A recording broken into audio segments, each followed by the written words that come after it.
Canada টরন্টোতে আজ সবজি বাজারে গিয়া নানা রঙের সবজির সাথে দেখা মিলল।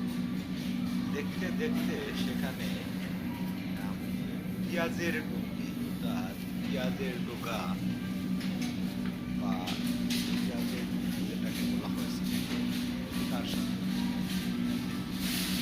তুলা পাতা যেটাকে বলা হয়েছে ধনিয়া পাতা এবং অনেক শাকসবজির সাথে নতুন নতুন অনেক শাকসবজি পেলাম এই কানাডার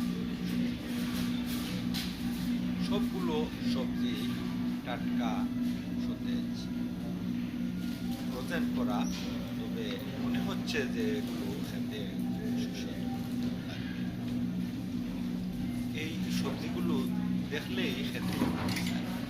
বাছাই করা সব সবজি কানাডা থেকে আসে, আবার কানাডার বিভিন্ন এলাকাতেও এরকম সবজি চাষ করা হয়।